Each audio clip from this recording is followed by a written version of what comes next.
himself selected his son Yahushua.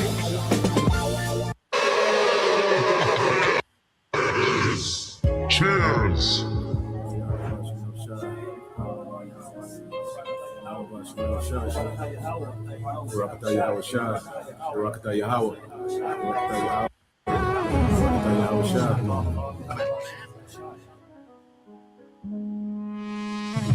A toast to the king.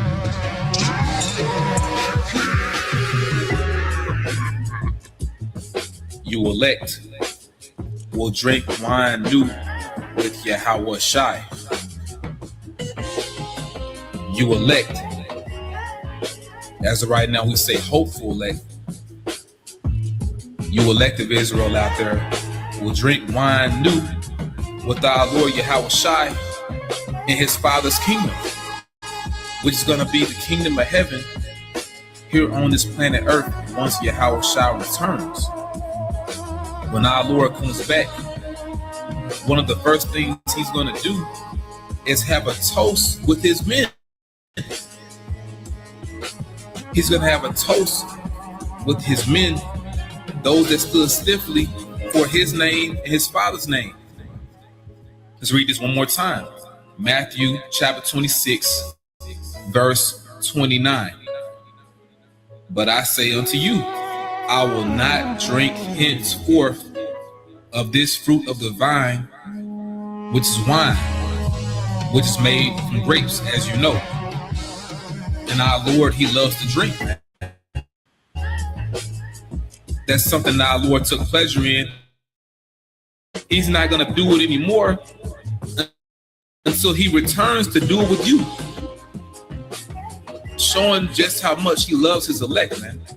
He's not even going to drink until he does it again with you. I will not drink henceforth of this fruit of the vine until that day when I drink it new with you in my Father's kingdom. So what a moment that's going to be, man. And you can only imagine the quality of wine that's going to be. Our Lord Yahushua, he has access to different things that we don't even know about, man. Access to different grapes you don't know about. Has access to an entirely different quality of life that we don't know about. But he's going to reveal it to you. He's going to give it to you when he returns. Now, you have what's called a loyal toast. A loyal toast. I'm going to read this real quick. A loyal toast is a salute given to the sovereign monarch or head of state of the country in which a formal gathering is given. In this case, the sovereign monarch or head of state would be Yahushua.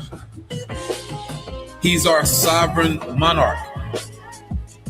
He controls everything, man. But guess what? He's also going to extend that power to you elect. He's going to share that power with you. A loyal toast is a salute given to the sovereign monarch or head of state of the country in which a formal gathering is given, or by expatriates of that country, whether or not the particular head of state is present. In this case, the Lord will be present. So you're not going to have someone speaking for him giving a toast. He's going to host the toast. He's going to be there, man. We're living in a time we're going to meet Yahushua. You're going to meet him face to face, which is proof also that we have to be changed. We can't meet the Lord like this. He's going to change you. He's going to crown you, and he's going to toast with you. Now let's read some more. It says, it is usually a matter of protocol at state and military occasions and a display of patriotic sentiment at civilian events. The toast is usually initiated and recited by the host, which will be Yahushua, before being repeated by the assembled guests in unison. To the kingdom. Cheers. Sometimes when Akim are among each other, we'll do little small toasts. Brothers may be like La Yashirala, holding up cups. But imagine the Lord himself hosting it, man. And we join in. And I was reading something else, and pretty much they said in order to have what they call a loyal toast, you would use wine. That's the beverage of choice. And once again, our Lord, He's coming back, and we're going to see Him with all that power, man. But He's going to extend that power to you. Now, reading on a monarch, it says a monarch is a head of state for life or until abdication, in this case for life. And therefore, the head of state of a monarch may exercise the highest authority and power in the state. Or others may wield that power on behalf of the monarch. And that will be you joint heirs. You different men that are going to reign with the Lord, man. Usually a monarch either personally inherits the lawful right to exercise the state's sovereign rights, often referred to as the throne or the crown, or is selected by an established process from a family or cohort eligible to provide the nation's monarch. In this case, the Heavenly Father Yahweh Himself selected His Son Yahushua. And once again, when our Lord returns, He's going to wield that power to you elect as well. Once again, He's going to change you, He's going to crown you, and He's going to have a toast with you. A kingly toast. To the kingdom! Cheers! A toast with the king!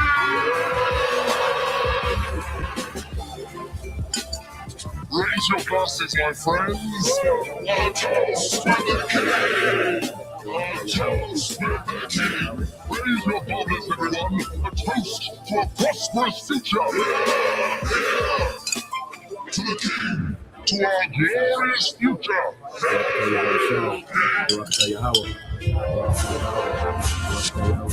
To the victors, blow the spoils! Raise your glasses! Cheers! Raise your chalices to the golden age of our kingdom! A toast to the king!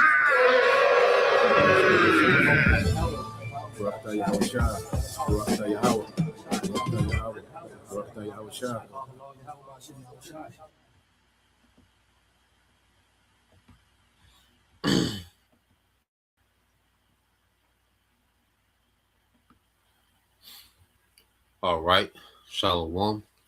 First and foremost, I would like to give all praise and glory unto Yahweh, Bahashem, Yahweh Shah, Bahashem, Kakadash, and double honors unto the apostles and the elders, GMS, who rule well, teach well, being great examples to his younger brothers, and peace and blessings and salutation to the hopeful elect out there pushing his word and truth and in sincerity across the four winds in the name of Yahweh Bahashem, Yahweh Shah, pushing to get up out of here. Shalom to the hopeful elect, the believers, the listeners who have came back to the obedience of the scriptures through faith in Yahweh Bashem Yahweh Shai.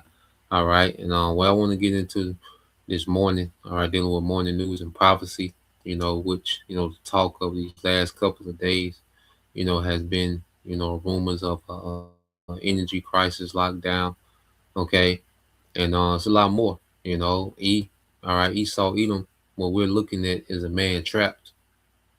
Okay. And this man is becoming desperate in his attempt to pull off this new world order.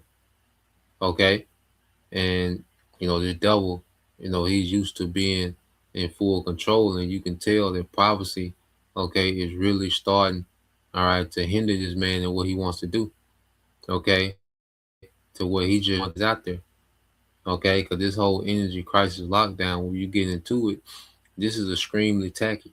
And this is how you know that this devil is desperate, just because how tacky, all right, this devil is becoming. Okay. Because this energy crisis lockdown, and we're going to get into it, but it's a sign of desperation, man. And it's showing you that things are not going exactly how he wants them to go. Okay. And we're going to touch on these things, you see, because let's get some precepts. All right. Because this devil started this war for a global reset. Okay. But as he started this war, all right, he walked into a door of prophecy, okay, where things are not going exactly how he wants them to go. Now, in the midst of this, he still has to pull off, all right? He still has to pull off the MOTB, okay? He still has to make these things mandatory. There's still going to be a time of civil unrest, okay? Scarcity, famine, okay? Martial law, okay? All these things have to take place, okay? So this place is going to go into chaos, man. You see? And this devil, he's trying to capitalize off of it, all right? But he's scrambling trying to pull it off, okay? Now, when you go here to Proverbs 5 and read in NLT in 21, okay, this Proverbs 5 and 21 said, "For the Lord sees clearly what a man does, examining every path he takes." Okay? So the Heavenly Father sees clearly what a man does. So there's nothing that's happening that the Heavenly Father doesn't already have mapped out. Okay? So what we're seeing this devil try to pull off is what the Lord wants him to be doing. Okay? The Lord has already examined, the Lord from the beginning, before the earth was, all paths was examined. Every alternative, every way, every possibility. You know, Esau tries to do that with his AI, but AI has a lot of blind spots. It's limited, man. You know, because it feeds off the data of men. Men are limited. Okay, the Most High is the only one that's truly omnipresent and omnipotent. Okay, and what the Lord is showing that this devil is limited in everything, man. Even his information, his knowledge, you know, his control. Okay, over the narrative, his control over events of the earth is limited. You see, and the Lord is exposing this man more and more. Okay, it says an evil man is held captive by his own sins. They are ropes that catch and hold him, man. So this devil, okay, he's held captive by his own sins, and his main sin is trying to pull off this new world order, which is a complete rebellion against Yahweh Bashim Shai. Okay, this devil with this new world order is trying to undermine the Most High. Okay, and all the schemes and plots and wickedness that this devil has to try to do to pull this off, man, are become like ropes unto him. He got so much going on at the same time, which he's all about chaos, but this chaos is getting out of hand to where he can't control it. You know, because for the longest, the devil, he's been able to thrive in chaos. Now that chaos is beginning too much for him. He got too many things going on, even for him to control. Okay, so he's being bound up in these ropes of wickedness, man. You see, verse 23, lack of self-control. He will lose, he said he will be lost because of his great foolishness. You know, he will be lost because of his great foolishness. You see, because this is a foolish idea. Everything about this new world order, all right, and even the process of trying to pull it off is foolishness, man. Okay, like I said, I'm listening to this, you know, the energy crisis lockdown and protocols. This is foolishness, man. Some of the things that they're speaking of implement, okay, which they haven't, you know, the government hasn't formally, you know, announced anything and made things mandatory, okay, but these are rumors and, all right, speculations and certain things that they allow to leak, and they're seeing people's reaction to what they're allowed, the information they're allowed to be released. Okay, with the things the AIE, IAE. Okay, so these devils, all right, have no self control. All right, and the Lord knows that these devils don't have no self control, and the Lord made the new world order look like it's doable for these devils to attempt to pull it off, because the Lord wants them to attempt this. Okay, the Lord wants them to attempt this new world order. So the Most High made this new world order look doable for these devils, man. Okay, and he stepped right into the trap to try to pull it off. Let's go here to Proverbs 11, and we go to some videos. Proverbs 11. Okay, and 4, it says riches won't help on the day of judgment. Okay, so wealth doesn't factor in when it comes time to judgment. And Esau, he's accumulated all this wealth, all this power, and he got true wealth, which is the resources, land. Okay, so this man has accumulated all this wealth, but we're in the day of judgment. Okay, so every move that he's making in vain. Okay, he's just taking another step closer to his end. The Lord got this nigga mapped out. Okay, so said, but right living can save you from death. You see, which is the elect, all right, who have been awakened to the truth, have come back to right living, man. And see, the only people that have a hope and what's next is the elect of Israel. Okay, is that there's a promised deliverance that's at hand in the midst of all this chaos and destruction that's getting ready to come. Okay, there's a remnant that's promised to be delivered out of this madness, man. Okay, verse 5, it says, the godly are directed by honesty.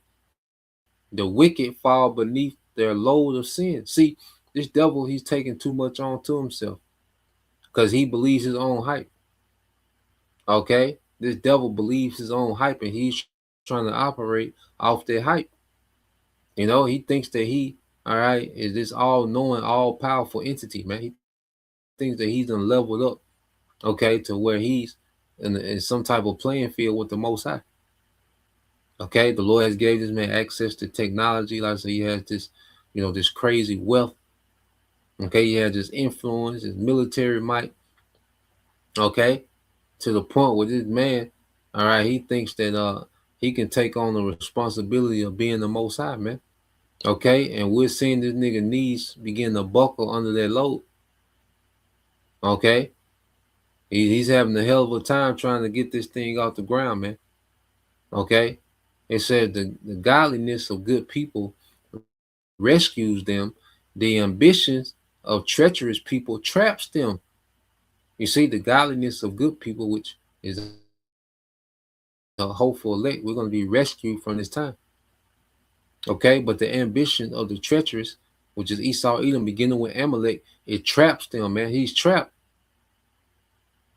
Okay, this devil is trapped, man. He walked into the trap, and now he's trying to make the best of this situation. He's trying to capitalize off this situation, and he's going to lose. Okay, you see, he's going to get to the point to where he can mandate this MOTB, okay, in the midst of the chaos and, the civil unrest and Jacob's trouble, okay, and he's going to lose, man. All right, verse 7 says, when the wicked die, their hopes die with them. Okay, so this man's rulership is at the end, and all the ambition and agendas of this rulership is going to end with this nigga, man. Okay, all this agenda, this 2030, and sustainable goals with that nigga, man. Okay, so for they rely on their own feeble strength, man. Esau is limited, man. He can't begin to try to be the Most High, man. When you look at what this devil is trying to do, okay, he can't begin to try to be the Most High, man, and what that really pertains. Okay, when it comes to the seat of the scripture, he shall sit in the seat of the Most High. He's attempting to do that. Okay, but his knees ain't built for that, man. You can't do that with feeble, all right, mortal strength, man. Okay, then there was a strength given to him by the Most High. Okay, so he's relying on his own feeble strength to try to pull this off, man, and he's gonna fall under that load, man. Okay, and this devil with this technology, which a lot of this, and it's coming out, man. This nigga is a fraud, man. This AI, okay, even his military might, yup. America is the strongest military ever put assembled in existence. Okay, but guess what? It still has limitations. It's still just human strength. Okay, it still can be toppled. Okay, so what we're seeing, this devil, He's really trying to rely on his feeble, okay, human strength to try to pull this off, man. Okay. Even with his ability to tap into the left-hand side, well, guess what? They're still limited. The Most High still has this man limited on every turn. Okay. Let's go from there. Let's get this Proverbs 19.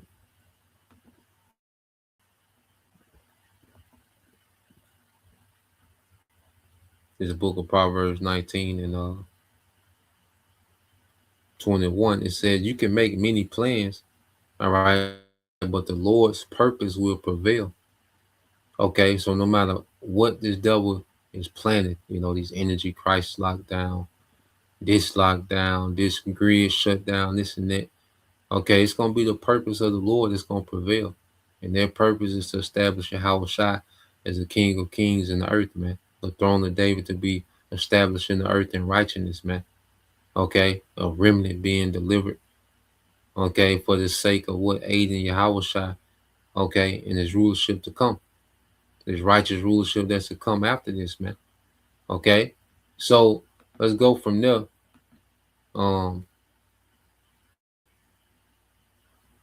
Let's get this.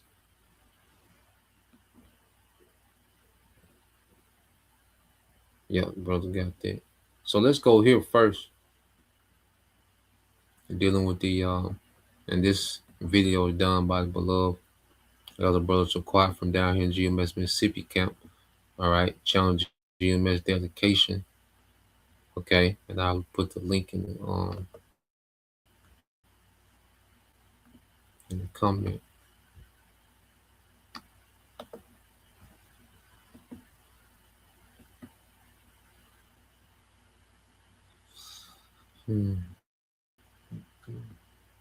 So let's get this.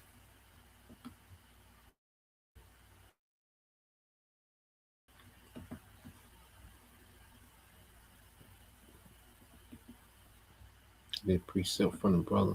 This is let me go with it. Yeah. Let's get this real quick. This is the brother GMS DC Tazadagda Yara'ah. Okay. And it said the Lord Yahweh Bashim al-Shai is known by the judgment which he executed. The wicked is snared in the work of his own hands. Okay. So the Lord is known by the judgment which he executed. You know, and that's why he's going to make a name for himself by how he judges his current age, beginning with Esau. Okay, the way that he's going to take America off the map and turn it into a desert. Okay, the hard times that's finna come to the earth. You know, the suffering, the affliction. Okay, there's the starvation. Okay, the teeth of wild beasts. Okay, you know, this war, which is going to be a meat grinder until it goes nuclear, man. Okay. And that's all the judgment of the Lord. And Esau, Edom, the wicked, he's snared in the hands of his own work.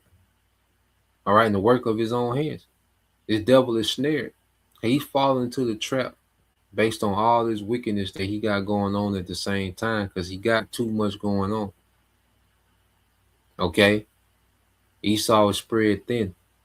He got too much that he got to try to do in a short amount of time, man. So he's snared.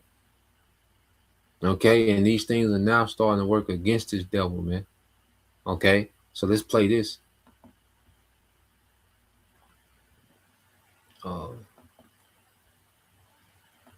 This time it's all about energy. Countries are rationing gas. Some are putting limits on how much fuel you can. A new global lockdown is coming and it's getting serious. This time it's all about energy.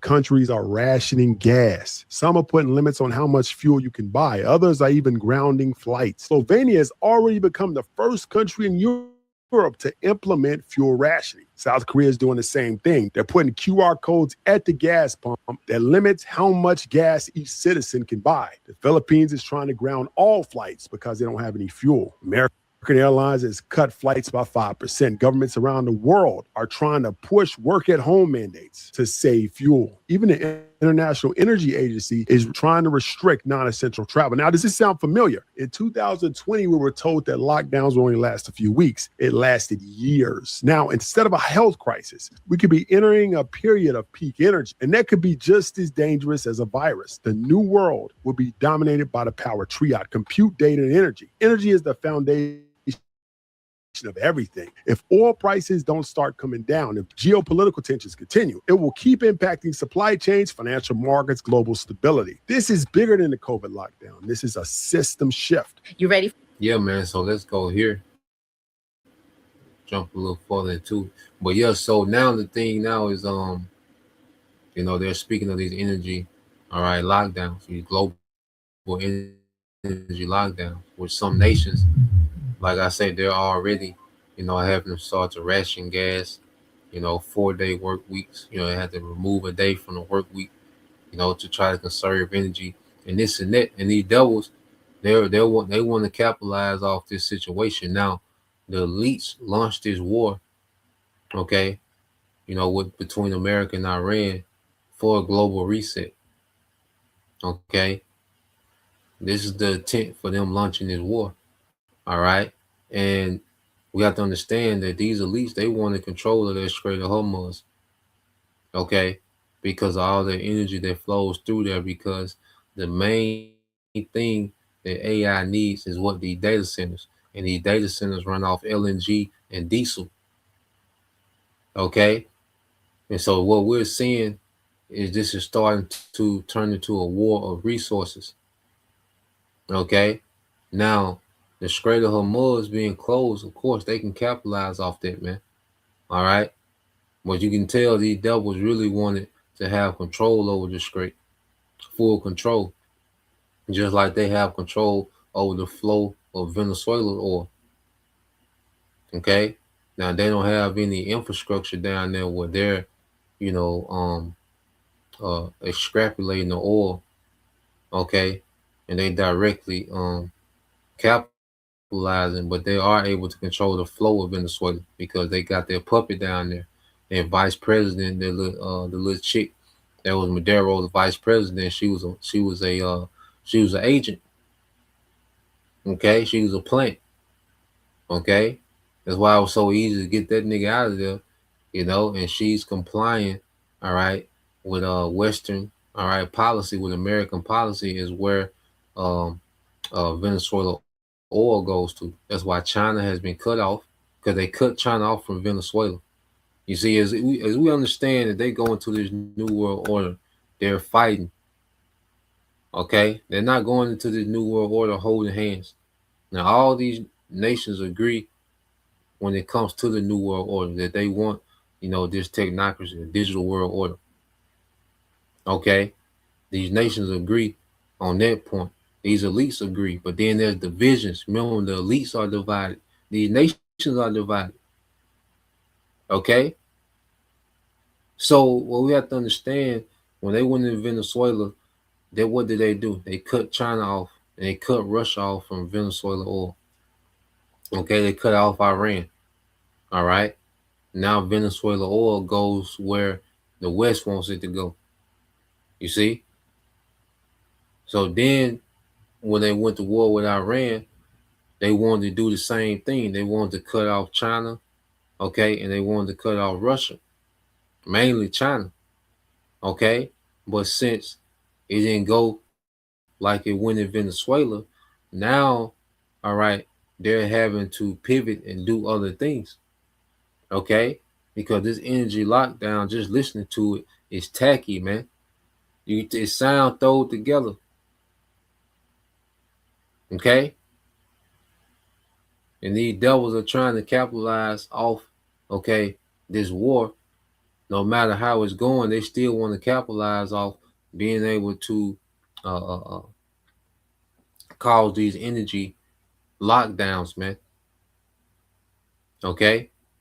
And pretty soon, man, these devils, they just going to have to start shutting grids down. Lights off, man.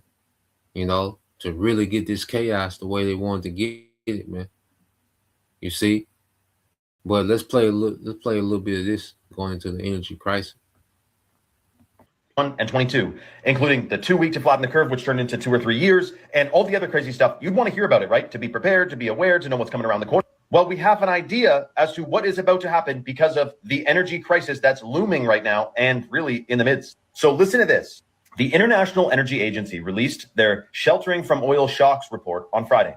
And they listed steps. This is kind of like when we have advisories coming out of the World Economic Forum saying, well, we should probably do this if we want to slow the curve. This is another version of that. And this is what they're suggesting to do to be able to slow or stop the effect of the supply shock. So this is a 10-point plan. And if we were to follow the plan, restrictions to movement would be apparent. Now, to clarify, some of this is not confirmed. Some of this is opinion. Some of this is conjecture. We're wondering how exactly this is going to pan out. But listen to this. You got to read between the lines. Alternating days that you can drive on the road based on your license plate. Speed. It's what they've tabled. It's not confirmed. It's not. Alternating days you can drive on the road based on your license plate. Now, how the hell are they going to enforce that? Okay. How the hell are they going to enforce that, man? See how stupid it sounds? Okay. Nigga scrambling, man. All right. And the Lord gonna force this nigga to really just go to the max, man, and shut the grids down, man. You see? Because this war is gonna continue, you know, because they're bypassing all off ramps. And see another thing too with Trump. When Trump, you know, speaks about these peace deals, he's doing that just for the markets. Because see, Trump got all these insiders that he deals with that they capitalize off, you know, the dips and the spikes in the stock market. So he'll announce something and he'll cause the price to dip. And then all his people are able to invest in all this oil. Okay. And then the war will carry on and then the price will spike back up. Okay. And they make all this money off of it. So it's a money grab that they're doing. So listen to Trump. Trump is just talking to the stock market. He's not even talking about what's really going on with the war. Okay. So listening to this nigga talking about the peace deal and I'm in talks with certain leaders of Iran and this. No, this nigga is just doing that. He's talking to the market. Okay. Because he has an inner circle that's capitalizing off the drop, off the dips and the spikes in the stock market. You know? So when he gets up there and talks, he's going to talk to ease the prices, all right, to where these super rich can buy up, you know, these oil stocks. Okay. And then it spikes as the war continues. Okay. And they just keep making their profit, man. Okay. Because with these devils, it's never just one thing that they got going on. It's always a money grab in the play. Okay. It's always a new world order agenda in the play. And then you got to factor in, this is a real war that's going to go out of this man's hand. Okay. It's going to keep growing to where he can't contain it. Okay, because this war is going to be the war that leads to Armageddon. Okay, he doesn't have a cutoff switch for this, man. Okay, he got to throw up this new world order while the war is going. That's how you know this devil had but a short time. The Most High put a time on this nigga, man. So he got to throw all this shit up while the war is going on and while it's intensifying, man. So the pressure is on Esau. Okay. Well, I'm just listening to these 10 steps, okay, from the IEA, man. And this is stupid, man. Based on your license plate, you drive every other day, man. You know? Mandated or anything yet. Car-free Sundays was suggested. This says 40% of flights cut, but that's not confirmed, but there would be less air travel. Working from home is already being suggested in Vietnam, Thailand, and all throughout Asia. Carpooling would be heavily suggested. And also people would want to do that anyway if the price of gas and diesel is through the roof. Now, they're going to call this temporary energy measures. We know that. However, remember, it was supposed to be 2 weeks to flatten the curve, and it lasted 2 years. They're calling it temporary energy measures during a war, but wars last decades. We know during Shmovid Shmaitin, that took away many people's right to gather. This could affect our right to move. The Philippines officially now under a state of national emergency, nearly a month since the United States and Israel first launched strikes against Iran. And this declaration made by President Ferdinand Marcos Jr. painted a gloomy picture, saying Philippine-flagged commercial airplanes could be grounded if the conflict in the Middle East continues and oil and gas shipments remain disrupted.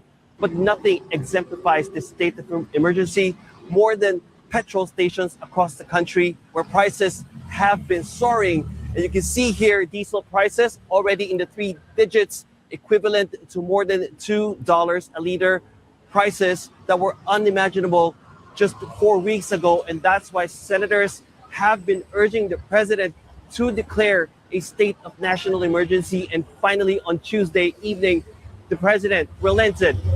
But what does this mean? It means that there must be enough funds to be able to give cash doleouts and fuel subsidies. It ensures that there is continuous supply of food, agricultural products, as well as other basic necessities. It ensures that law enforcement is deployed to prevent hoarding. But most importantly, it ensures that there is enough supply of energy. But the main concern, of course, for most Filipinos is the domino effect of rising oil prices, which is inevitably and eventually a cost of living crisis. Mentioned that the IEA chief basically said the shit is hitting the fan, everything's falling apart. And he just published Lockdowns 2.0, an energy lockdown playbook.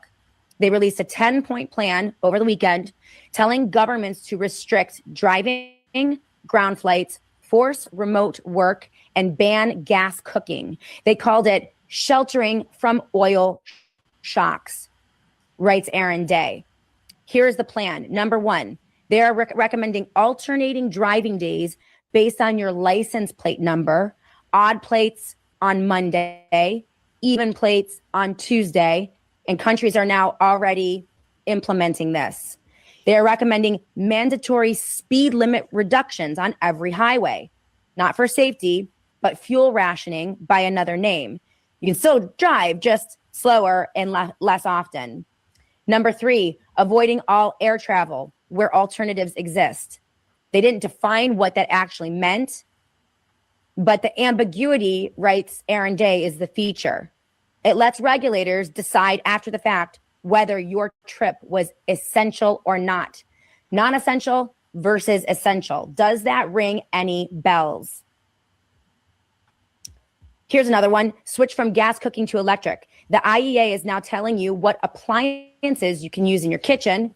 And the same agency that published net zero by 2050 is calling now for thermostats to be capped at 19 degrees and a ban on new gas boilers. This is not new, it's accelerating. And then work from home if possible. The guidelines mimic 2020 when they locked down the world and called it public health. In 2026, they're locking down movement and calling it energy security. Oh, here comes the machine. It's going to get you. Oh.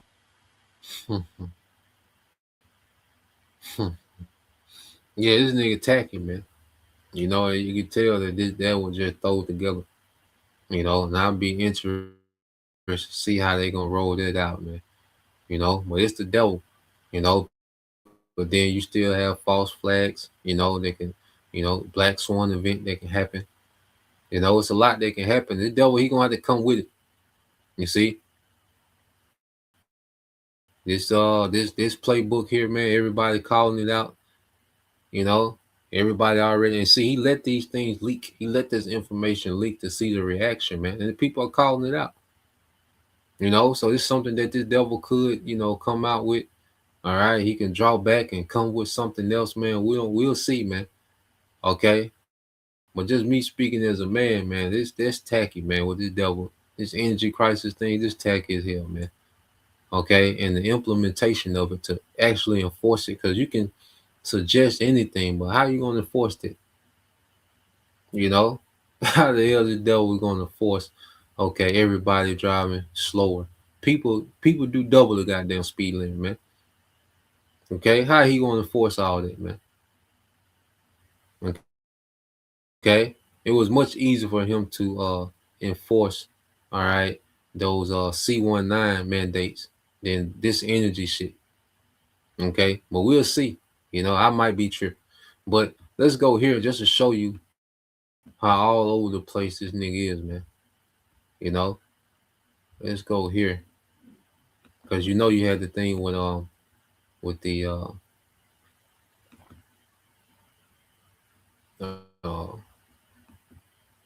the TSA. All right, so let's listen to what this nigga Trump is talking about now with the TSA incident. What he's gonna do now. Okay. And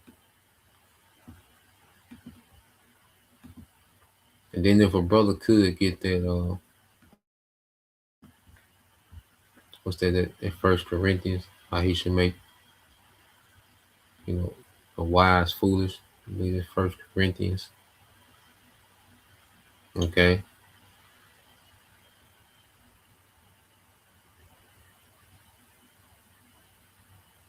Let's go here. Read this one. This is the brother on Wars of Yahweh Shah, 2 Corinthians 2:11 say, at least Satan should get an advantage of us, for we are not ignorant of his devices, man. You know, he got that same old playbook. It's played out. Okay. The Lord forcing the nigga to really do something drastic, man. Okay. Because that weak ass energy lockdown, I don't think that's gonna get it. You know, he gonna have to really come on with something, man. Okay.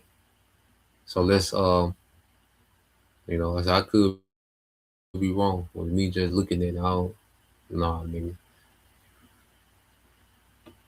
So let's play this real quick. 503, turning to the headache at the nation's airports now. President Trump is weighing a new step to help with crowd control as TSA officers continue to call out by the hundreds. Acting head of the TSA is now warning that that entire airports could be shut down if this impasse continues. Jared Hill has more.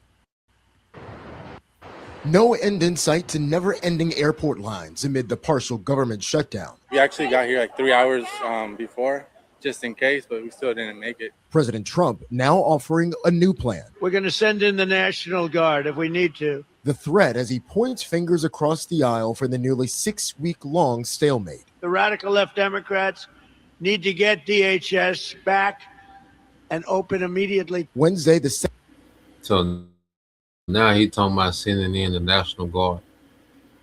And this the thing. Here it is. He'll wage a war. They'll wage a war without getting approval for Congress. But they can't get TSA paid. Okay? It's just BS, man. All right? And they want to militarize transportation, man. Okay? So you have these, you know, talks of energy crisis lockdowns. And then at the same time, you have what? ICE. And now he's speaking of what? National Guards being deployed to these airports. Okay? So this man, he wants to stop movement. Okay?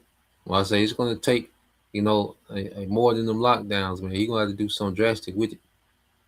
Okay? And the Lord forcing this nigga to do something more drastic. To take more drastic measures so he can, all right, get to the point of civil unrest and chaos, okay, starvation, you see, and the implementation of the CHIP, okay? You're going to have to do something more drastic, man. All right, so let's play this. Senate again failed to advance a bill to reopen the government, even as both parties present proposals. We have differences of opinion when it comes to ICE and the standards that they'll live by. I don't believe in holding TSA hostage because the Democrats hate ICE. Republicans are pushing to fund the full Department of Homeland Security except for ICE's enforcement arm. Democrats want to handle ICE funding separately, worried the agency could find ways to pay for ICE enforcement without reforms anyway. TSA officers caught in the middle. Many in our workforce have missed bill payments, received eviction notices. On Capitol Hill, the acting TSA administrator discussed the toll the shutdown is taking, as more than 480 TSA workers have quit and call-outs have skyrocketed. Some are sleeping in their cars, selling their blood and plasma, and taking on second jobs to make ends meet. The acting administrator warning the agency could be forced to close some airports if the shutdown isn't resolved soon. I just checked and got an email from Politico, and lawmakers are actually supposed to head home for the weekend tomorrow for a 2-week recess. Though Politico reports that Senate Majority Leader John Thune may consider keeping senators in Washington to try and reach a deal. Now, the White House did reject Elon. Nigga gonna go home for 2 weeks on your ass. Okay, you selling blood. All right, weak as hell. Okay, delivering pizzas at Pizza Hut. You know, with the TSA outfit on. You through, man. Okay, you Americans are finished, man, and they're shutting this place down. They want them airports to close, man. Okay, they want these things to close. They want as much as to close as possible, man. Okay, and the Lord forcing it to be so. All right, because this war that they started, is the war that's going to end Esau's empire, man. Okay, so he need to hurry up, need to do what he do with this new world order. All right, go ahead and do what you eat. You gotta tighten up, man. You know them niggas be listening. You talk to the nigga, you gotta tighten up. You gotta do something more drastic, man. I thought you were gonna come out with something, cause we know it's gonna be an MOTB plot twist, man. But I thought you were gonna do better than this, man.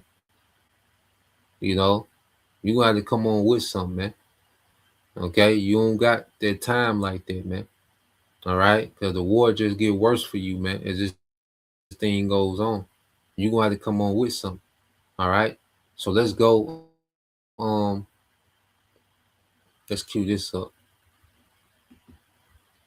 All right, we got one more. Then we can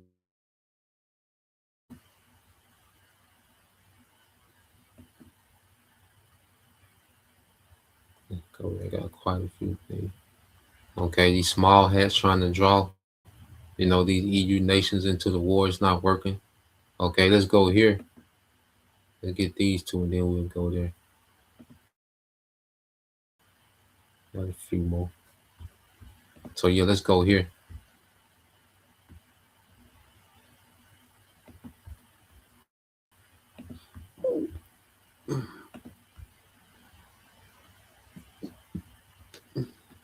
Them brothers got me up. Get both of them. This is the brother GMS DC, Taza Doc Da, Yara 144, 1 Corinthians 19, 1 and 19. So like, for it is written, I will destroy the wisdom of the wise and will bring to nothing the understanding of the prudent, man. And they're being brought to nothing. And the understanding of the wise, because this devil, the Lord allowed this man, to have a certain level of wisdom, to set up, his empire, man, to run the earth in wickedness, man. He had a certain level of wisdom, man. He was able to make moves. He was prospering. He was a generation. There was a time when Esau was generations ahead of everyone. Okay, now everybody with this nigga step for step. Okay, there's a mass majority, and the prophets are ahead of this nigga, man. We waiting on this nigga, man. That's why we telling this nigga, man, make your move, man. We know what you got to do. Okay, just like even before this war, man. Like I said, we were talking about Cuba and Greenland, and that's another thing too. The reason why Cuba, is in the dark now, because they shut Cuba off from their oil that they were getting from Venezuela. Okay, because they got a puppet leader in Venezuela. All right, the little chick that sold out.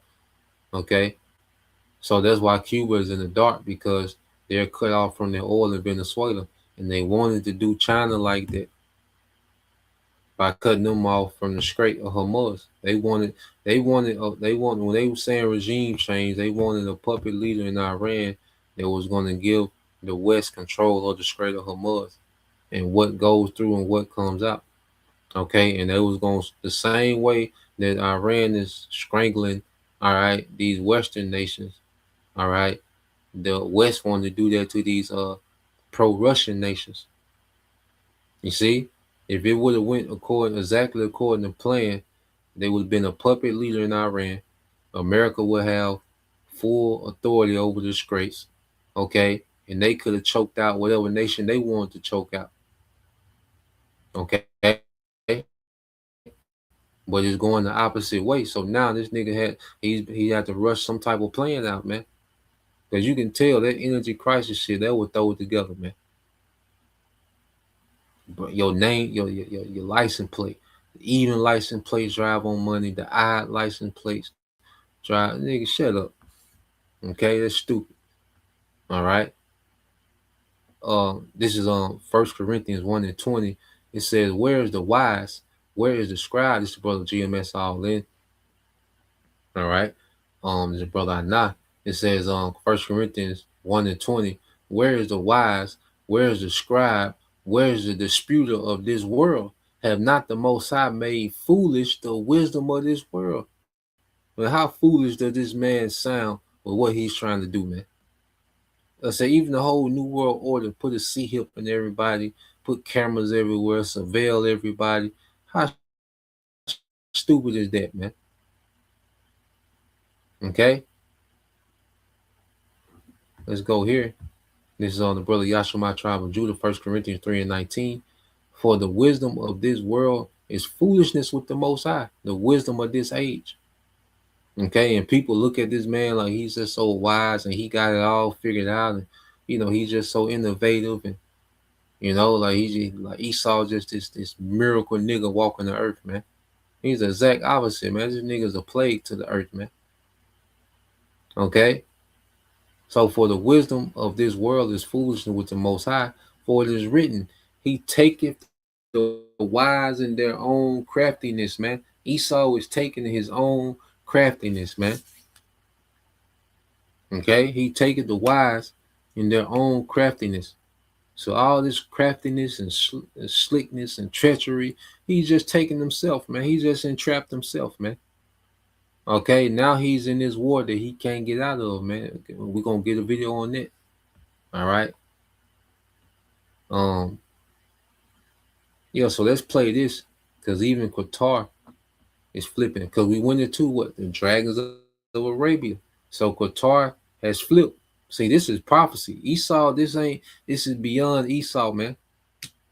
Okay, prophecy in the driver's seat.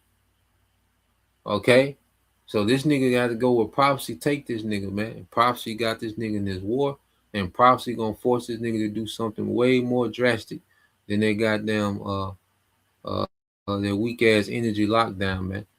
Okay, nigga, you got to come on with it, man. I'm talking to you, E. So let's play this real quick. Are exposed. There is a moment in the history of a nation, a singular moment of clarity, when the masks come off, the lies of the so-called allies are exposed, and a leadership must choose between remaining a colony or becoming a sovereign state. For Qatar, that moment arrived not in the quiet corridors of diplomatic summits, but in the dead of night, under a hail of fire. For weeks, the region has been burning. The American-Israeli war machine, driven by the bloodlust of Netanyahu and the chaotic impulsiveness of a Trump White House, launched its aggression on the 28th of February. And Trump and Bibi, they both answer to higher powers. Okay, because ultimately it's the elites, all right, that push, okay, America to fully engage in this war with Iran. Okay, because America is, all right, the American corporations owned and paid for by the elites. Okay, so let's play this. Thinking they could turn the Gulf into a shooting gallery for Iranian soil. They were wrong. And in that miscalculation, they lost Qatar. While the world was distracted by the official narratives, a seismic shift occurred. Qatar's Prime Minister and Foreign Minister Sheikh Mohammed bin Abdulrahman bin Jassim Al Thani has held a phone call with Iran's Foreign Minister Abbas Araghchi. Qatar's Emir Sheikh Tamim bin Hamad Al Thani met Iran's president and supreme leader as he arrived in Tehran for an official visit. Massive explosions reported at the largest U.S. military base in the region. Iran is suspected to have targeted the Al Udeid airbase in Qatar, raising... Qatar, the tiny peninsula jutting into the Persian Gulf, made a U-turn so decisive, so absolute, that it has effectively shattered the wall of silence that the Gulf monarchies have maintained for decades. We are not talking about a diplomatic recalibration. You're one sentence away from launching your website with Base 44. Since the beginning of the internet, there's never been such a fun, fast. We are talking about a complete severance from the pack of American puppets in Riyadh and Abu Dhabi. In a move that has sent shockwaves from Tel Aviv to Washington, Qatar has essentially told the axis of aggression, not from our land, not anymore. The reports coming out of Doha, corroborated by intelligence analysts on X and official statements filtered through Iranian news outlets like Press TV and Tehran Times, paint a picture of a nation that has seen the future and refuses to be its sacrificial lamb. Just days ago, after a brief but terrifying exchange of fire initiated by the U.S. strikes on Iranian territory, Qatar made a decision that redefined the concept of neighborly wisdom. Unlike the cowardly regimes in the UAE and Saudi Arabia, who continue to host American bases while trembling at the sound of drones, Qatar looked at the wreckage of its own gas facilities and said enough. We are talking about the Ras Laffan industrial city, the crown jewel of global energy. According to reports emerging from the region, strikes that hit Qatari infrastructure have caused damages and revenue losses estimated to run into the tens of billions of dollars. We are looking at a $20 billion a year hit to their economy, repairs that will take up to 5 years. They were paying for the sins of the Americans with their own blood and treasure. And for what? So that Netanyahu could feel powerful, so that the American military industrial complex could test new missiles? Before we go any further, I need to ask you for your support. We are one of the few platforms left that dares to tell the truth about the American-Israeli terror nexus. If you value honest journalism that doesn't lick the boots of the Pentagon, please hit that like button. Not just a like, drop a comment, even if it's just a dot, or a Palestinian flag, or the words Qatar is wise. We need to overwhelm the algorithm that tries to bury this truth. Share this video with anyone who still believes the mainstream narrative that the Gulf states are united. They are not. And subscribe to this channel. We don't take money from regimes. We take our orders from the truth. Do it now, because what I am about to tell you will not be found on CNN or Fox. Let's get into the details of this extraordinary transformation. To understand the magnitude of the Qatari U-turn, we have to look at the sheer audacity of what they have done. While the other Gulf Cooperation Council states, the Emiratis, the Saudis, the Bahrainis, are busy running to the United Nations to cry about an existential threat from Iran, Qatar has effectively pulled the rug out from under the U.S. Central Command. Think about that. Just a few weeks ago, Qatar was hosting the largest American airbase in the Middle East, Al Udeid, 10,000 American personnel, the forward headquarters of CENTCOM. It was the crown jewel of American imperialism in the region. And what happened? Iran struck that base. They crippled the AN/FPS-132 radar system, a billion-dollar piece of equipment designed to track missiles, and the United States, the supposed invincible superpower, could not stop it. But here is the kicker. Instead of doubling down on American protection, Qatar saw that attack for what it was, a direct consequence of being a launchpad for American aggression. Reports from the ground indicate that after that exchange, a secret, high-level channel opened between Doha and Tehran. The West wants you to believe that Qatar is simply mediating. No, they are aligning. And the proof is in the actions. For days now, observers who track flight radar and military movements have noticed something extraordinary. There have been zero attacks launched from Qatari territory against Iran. Not only that, but the U.S. airbase at Al Udeid, which was previously a launching point for operations, has been effectively neutralized as a threat to Iran. How? Because Qatar has made it clear that it will not be part of the war. But it goes deeper than that. There are credible reports, backed by the geopolitical reality of the map.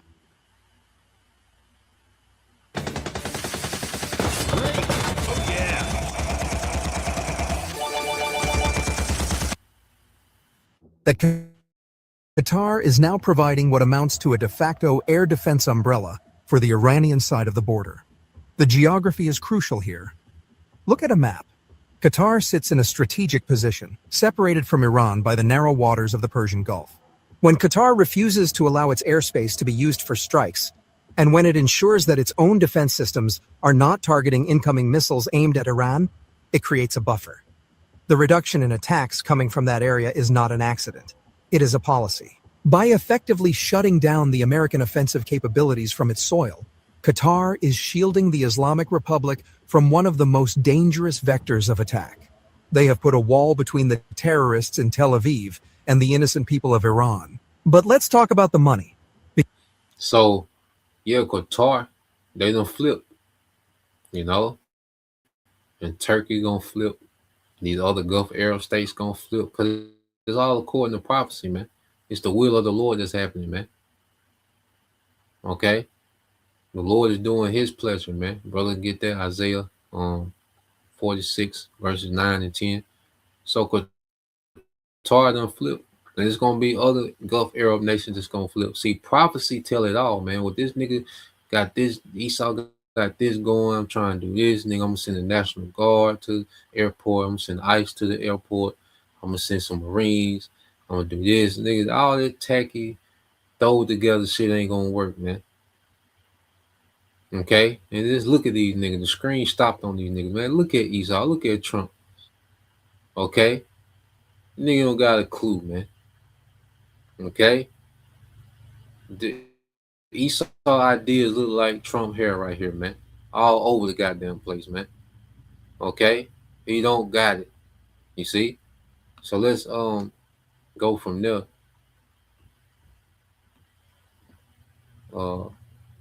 Let's pull this up because these small hats, they're desperate as hell because they're desperate to get some help in this war, man. Okay. Let me see. Let me pull this up.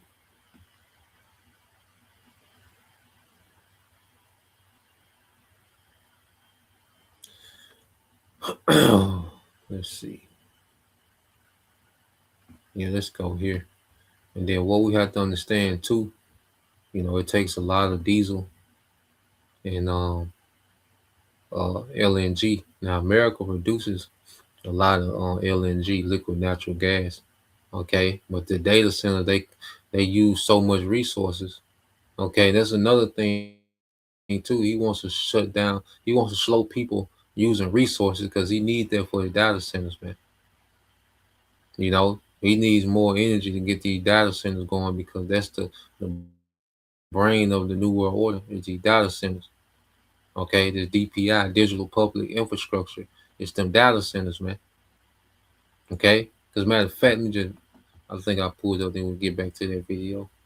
Let's do this. Just a quick look up.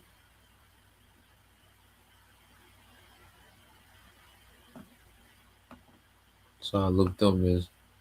The data center need LNG fuel. It says data centers do not strictly need LNG, liquefied natural gas, but it is becoming a source for on-site power generation.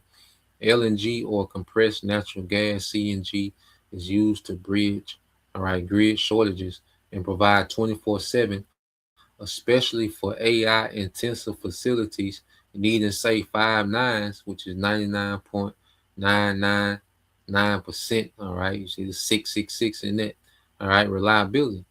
Okay, because the whole to keep the fraud of AI going, he needs to keep these data centers going. Okay, to keep the fraud of AI alive, he needs these data centers up and running. Okay, and it takes a lot of natural resources, man. A lot of wind or water. Okay, LNG, diesel. It says reliable and efficiency. LNG provides dense on-site storage, creating reliable, dispatchable power for data centers facing grid shortages. Okay, so he needs these backup generators because the grid doesn't produce enough for what the devil need with these data centers, man.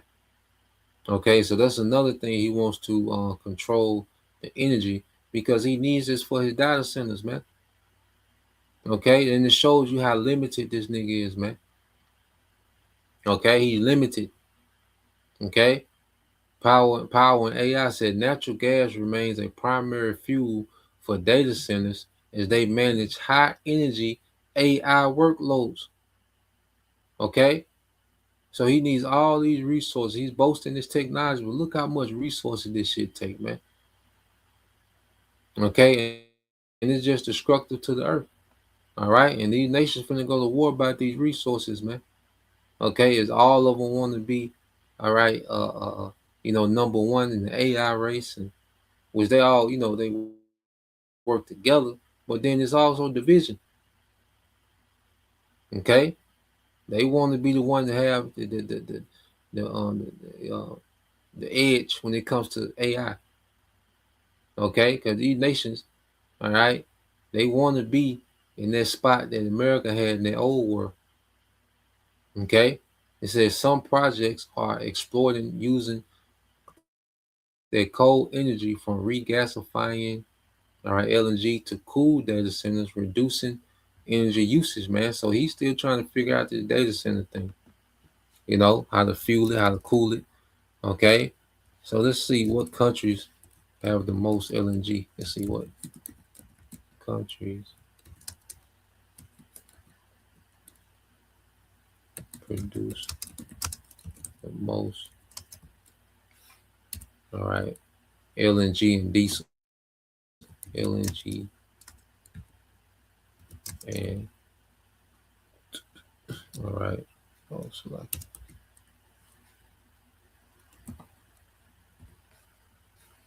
Oh.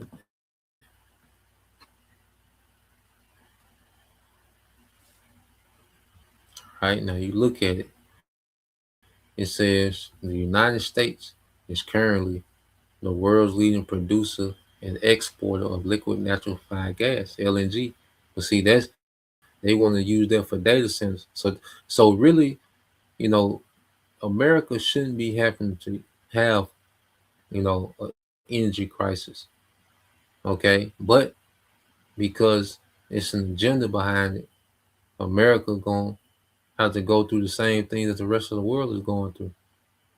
Okay, because this LNG is now being geared towards these data centers, man, and get these things up and running. It said followed closely by Australia and Qatar. Okay, now Qatar just flipped. In America, they had these different deals where they sent a lot of those their oil from Venezuela to Qatar because Qatar produces a lot of this LNG. Okay, but we're seeing that Qatar is flipping with Iran. Okay, it says for diesel fuel, which is a refined petroleum product, the United States, India, and Russia are among the top global producers and exporters. Okay, so the United States produces, a lot of LNG and a lot of diesel. Okay, and they got a lot of oil as well. They call it Brent crude. Okay, but they had to get a lot from Canada to compensate what they lack, and also they used to get a small percentage from the Strait of Hormuz to mix, with their oil so it can be more easily refined. Okay, so these devils need this energy for these data centers as well. Okay, so that's part of it too. You see. So let's go here. All right, because you got these small hats. Okay. Let's see. They're desperately trying to get these European nations involved in this war, man. All right, because them niggas need some help. Okay, so let's get this real quick. I think the brother got it.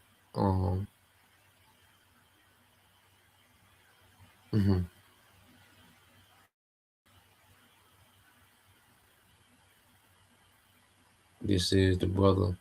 All right, Amar Cabal. Okay, Isaiah 46 and 9 through 10.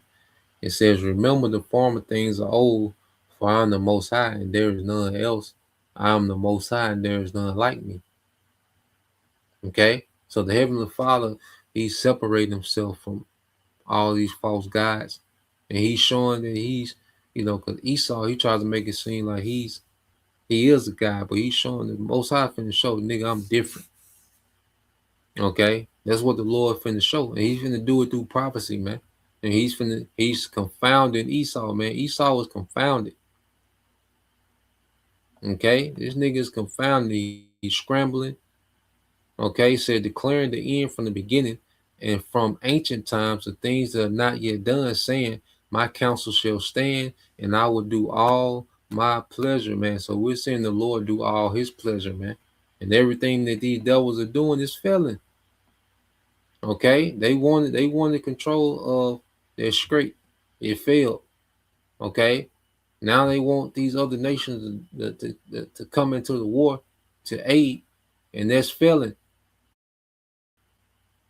Okay, the Lord doing his pleasure, man. And these nations, they're going to align, okay, with what prophecy says, man. Okay, Ezekiel 38, Jeremiah 50 and 9. Okay, 2nd Ezra 15, 28 through 31. They're going to align according to the will of the Lord, not to what the devil want to do, man. So let's play this. Play a little bit of this. 4,000 kilometers right into Diego Garcia, the American-British base. They can reach now with these ballistic missiles everywhere. Iranian official speaking to Al Jazeera said Iran is not responsible for the attack on the U.S.-UK base of Diego Garcia. Netanyahu is the only one who said that the missile struck Diego Garcia. I guess he knows something that the rest of the world doesn't know. It appears as though we've seen another false flag in the Iran war. We've seen several false flags thus far, I guess you could say, because we've seen these attacks on certain bases in Turkey. The Iranians claim they haven't targeted Turkey. They didn't launch any missiles to Turkey. We've seen attacks on Oman. The Iranians say we haven't bombed Oman. We've seen attacks on not just Oman and Turkey. We've seen attacks on certain countries, certain targets within countries that, yes, have been targeted, but they're saying, we are not doing this. We are not the ones who are doing this. So what's really going on here? Well, it's clear in these cases that they are trying to force the Turkish government, the Omani government, to sacrifice any of the goodwill that they have with the Iranians and either become a far more hostile actor or an active participant in the conflict in some way, shape, or form. Well, we know for a fact that thus far that has not worked, but what may have worked over this weekend is the idea that Iran bombed the Diego Garcia base, which is located far, far away from central Iran, okay? Just as a primer to start off this story, Iranian Foreign Minister Araghchi was asked the question on whether Iran has access to missiles with a range over 2,000 kilometers. He said, no, we don't. Take a listen. Mr. Araghchi, if I may, we heard from the president first in his State of the Union address that took place on Tuesday and again this morning in recorded remarks that I'm sure you've heard. The president said, among other things, that Iran has been building missiles that, in his words, could soon reach the American homeland. So as it relates to Iran's ballistic missile capabilities, does Iran now... So, come to find out, because even I had mentioned it, I think at the late, how Iran had struck that base in India, which is owned by the British. But it comes to find out it was the small hats, man. Okay? Even, the incident in Turkey, okay, they claim Iran, struck a NATO, target in Turkey. And it comes out this is small hats doing this, man. Okay, and what's it going to do? It's just going to make people turn on these small hats because we know Turkey is going to join with Iran and Russia. So everything that this devil is doing is going to backfire on the devil, man. Okay, and you best believe, all right, Iran has capabilities they're not going to tell you about in the news. Okay, you best believe they got their capability, but they didn't do that. Okay. Because one thing about it, Iran has been completely transparent, this whole war and everything they said they was going to do, okay? And they take claim for everything that they've done, okay, which is the exact opposite of the West. Okay, so let's go from there. I got this video showing you that America, they trapped in. Okay, I'm gonna let this video play. It's a little bit, it's about 19 minutes. But he's gonna explain, he's gonna give a rundown, which this guy, Professor Jean, okay, which he be on point, you know, sometimes he be way off as well. But then a lot of times, you know, he be on point. In this video here, you know, he's on point. All right. So let's go here. Okay, this guy, Professor Ying. Okay, but America is trapped in this war. Yeah, because the spirit got this nigga trapped in the war. The Lord, prophecy, man. Okay, brother can post that on Jeremiah 51:24. Okay.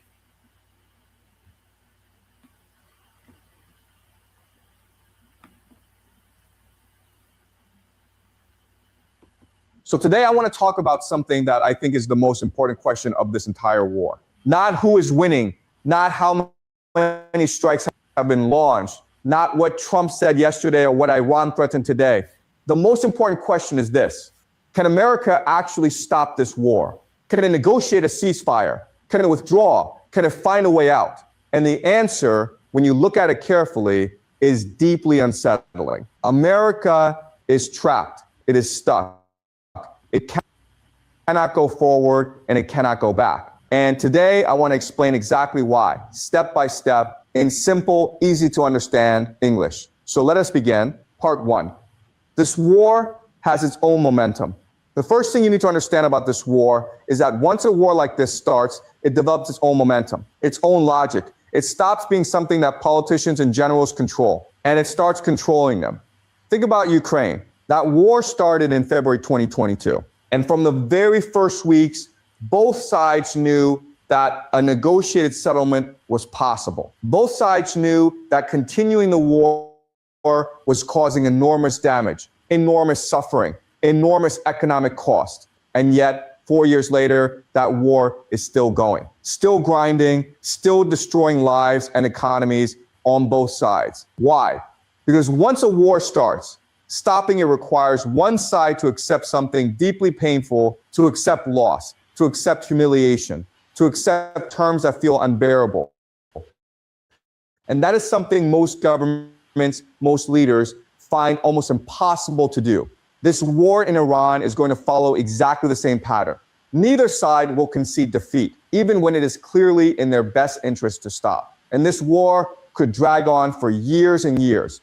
That is not a prediction. That is a pattern, a historical pattern that repeats itself over and over again. But here's what makes this war even more complicated than Ukraine. Even if America wanted to stop, even if America decided today that it wanted a ceasefire, it cannot. Not because Iran will not negotiate, but because the terms Iran would demand would be so devastating for America that accepting them would be worse than continuing the war. Let me explain this trap very carefully. Part two, the ceasefire trap. So let us imagine America decides it wants to negotiate a ceasefire with Iran. It picks up the phone, it reaches out through back channels, maybe through Oman or Qatar, and it says, let us talk. What does Iran say back? Iran says, fine, we will stop fighting. But here are our terms. First, America pays Iran approximately $1 trillion in reparations. $1 trillion for the destruction caused by this war, for the decades of sanctions, for the economic damage inflicted on the Iranian people. Second, and this is the critical one, America must leave the Middle East permanently, pack up its bases, withdraw its forces, remove its military presence from the entire region forever, because Iran's position is very simple. The only way to guarantee Iran's long-term survival is to ensure that America can never come back and do this again. Now, on the surface, some people might say, well, maybe that is not so bad. Maybe America should leave the Middle East anyway. But here is why that thinking completely misunderstands the situation. The moment America leaves the Middle East, a chain reaction begins. A chain reaction that will be catastrophic for the American economy and for American power globally. Let me walk you through this chain reaction step by step. Step one, the GCC becomes Iran's client states. Right now, the GCC nations, Saudi Arabia, the UAE, Qatar, Kuwait, Bahrain, they exist under American military protection. America guarantees their safety. America is the reason they can function as independent nations. The moment America withdraws, that protection disappears. And the only nation in the region with the military power to guarantee the safety of the GCC and to control access to the Strait of Hormuz is Iran. So the GCC nations have no choice. They become client states of Iran. They fall under Iranian influence. They have to make their peace with Tehran because without American protection, Iran is the only game in town. Step 2, the petrodollar collapses.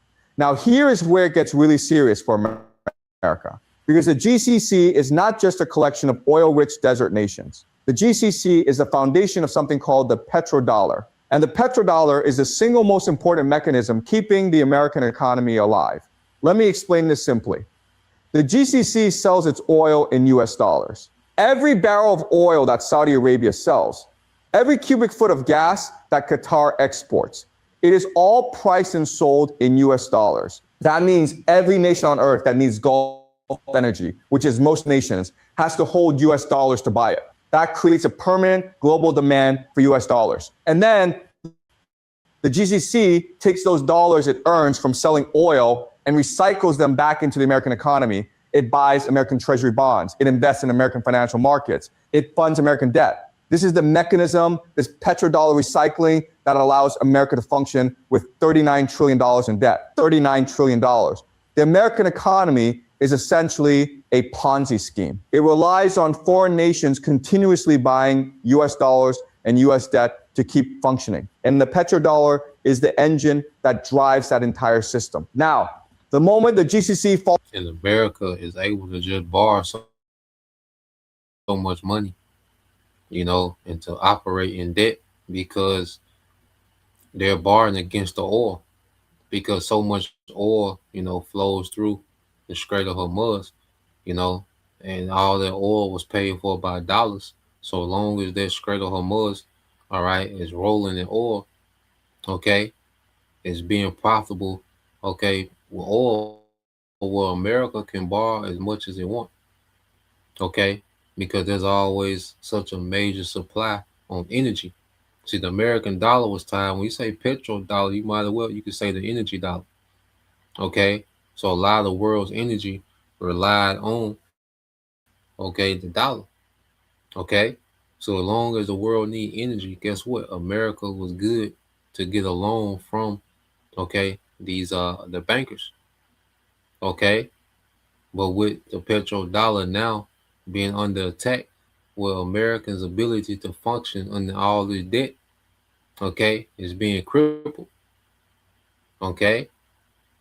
So the least of they just going to have to go and crash everything, man, to try to bring in this new world order. Okay, they're being forced to do this, and they're trapped in this war. Okay, why America cannot stop this war? You see, falls under Iranian influence. What happens to the petrodollar? It disappears. The GCC no longer has any reason to sell its oil in US dollars. It no longer has any reason to recycle its earnings back into American markets. The entire foundation of American financial power collapses. And remember, America is sitting on $39 trillion in debt. Without the petrodollar, without foreign nations continuously buying US dollars, the American economy cannot service that debt. It cannot function. The consequences would be catastrophic.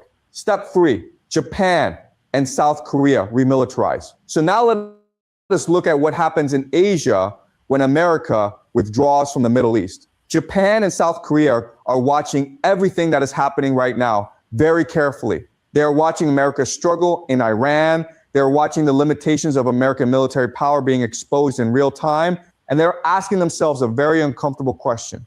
If America cannot win decisively against Iran, can America really protect us against China, against North Korea? Can we really trust our entire national security to a nation that is clearly overstretched and struggling? And if America then withdraws from the Middle East, that question becomes impossible to ignore. Because if America is willing to leave the Middle East when things get difficult, it might be willing to leave Asia too. So Japan and South Korea have no choice. They have to remilitarize. They have to build up their own military capabilities. They have to stop relying on American protection and start protecting themselves. Japan, which has been pacifist since World War II, is already talking about the most significant military expansion in its post-war history. That process accelerates dramatically if America withdraws from the Middle East. And here is the consequence for America. Japan and South Korea remilitarizing means they are spending their resources on their own defense instead of buying American weapons and supporting American military infrastructure. Another blow to American economic and strategic power. Step 4, Europe makes peace with Russia. And now let us look at Europe. Right now, Europe is supporting America's confrontation with Russia in Ukraine. It is paying enormous economic costs, energy costs, military costs, refugee costs to maintain that position. But Europe is watching the Middle East very carefully too. And if America withdraws from the Middle East, Europe draws one very logical conclusion. If America is withdrawing from the Middle East, America is retreating. America is pulling back. America is no longer the reliable guarantor of global security it once was. So why are we, Europe, continuing to fight America's war in Ukraine at enormous cost to ourselves? It's all prophecy. Okay, a brother can post it, and these 10 horns shall hate the whore. You know, a brother can post it, and these 10 horns shall hate the whore. Okay, real quick, this brother GMS all in 144, Jeremiah 51:24. It says, and I will render unto Babylon and to all the inhabitants of Chaldea all their evil that they have done, all right, in your sight, said the Lord. And Slaki, if you can get that in Isaiah 50:24. I mean Jeremiah 50:24. Okay. Well, let's read this again. But Jeremiah 50:24, this is the one I wanted. It said, and I will render unto Babylon and to all the inhabitants of Chaldean all their evil that they have done in Zion in your sight, said the Lord Yahweh B'Shem Al-Shai. You know, and that's what this thing is building up to. You know, I got another quick AI video that Iran put together after this, you know. So what he's going through what would it look like if America was to retreat, you know, what that would do to what this will make these other nations begin to do. And then these nations are already looking at America with a side eye, especially since they're seeing that they have, you know, like he said, that they have military limitations. All these promises that America has made to protect all these nations. America can't do that shit, man. All these bases America got, America can't protect all them bases, man. And them bases, they don't project no power. Okay, that's also what's being exposed too. So America is locked in because if they back down, you know, it'd be extremely bad for them on the global stage. You know, they will be promoted, they will be demoted. So like they will be demoted, okay, below Russia and China. Okay, and America, the pride of America, they can't do that. So they tapped in. They pride, remember, his pride is a snare to him, man. Okay, so he can't stop this war because of this pride.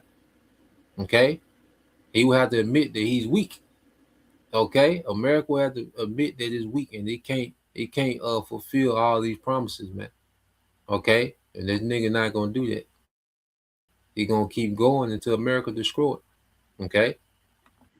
Would it not be in our best interest to negotiate a peace treaty with Russia as soon as possible, before things get even worse? And the moment Europe makes peace with Russia, the entire Western alliance system that America has built over 80 years begins to fracture.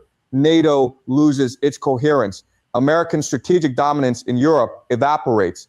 Another devastating blow to American global power. Step 5, the US dollar loses reserve currency status. So now let us add all of this together. The petrodollar collapses. Japan and South Korea stop supporting American military infrastructure. Europe fractures from the Western alliance. What does all of this mean for the US dollar? It means the US dollar loses its status as the global reserve currency. Nations stop holding dollars. Nations stop buying American debt. Nations stopped recycling their earnings into American markets. And America, sitting on $39 trillion in debt, has absolutely no way to service that debt without the global demand for dollars that reserve currency status provides. The American economy, which is essentially a Ponzi scheme dependent on foreign nations continuously buying US dollars, collapses. This is why America cannot withdraw from the Middle East.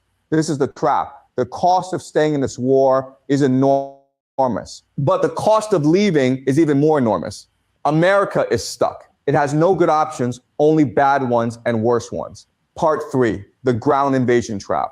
So if America cannot negotiate a ceasefire and cannot withdraw, what does it do? The pressure builds to escalate, to do something dramatic, to show strength. And that is where the ground invasion trap begins. Right now, there is talk of approximately 200 Marines coming in from Okinawa heading to the Middle East. And the rumor, and I want to be clear, this is a rumor, is that the intention is for these Marines to take Kharg Island. Now, let me explain why Kharg Island matters. Kharg Island is where Iran exports approximately 90% of its oil. 90%. It is Iran's economic lifeline, its most critical strategic asset. And the logic of taking it seems very compelling on the surface. If America takes Kharg Island, it destroys Iran's ability to fund this war. It cuts off Iran's oil revenue. It brings Iran to its knees economically. And it would look fantastic on television. Trump would look strong. American morale would surge. But here's the problem. You can take Kharg Island, but you cannot hold it. Kharg Island sits very close to the Iranian coast. The moment American Marines land on that island, Iran starts hitting it with artillery, with drones, with missiles. The island becomes a killing ground. So to protect the Marines on Kharg Island, America has to take control of the nearby coastline. But now American forces are on the Iranian coast, and the Iranian coast is overlooked by the Zagros Mountains. So Iran starts hitting American positions from the mountains. So now America has to take the mountains too.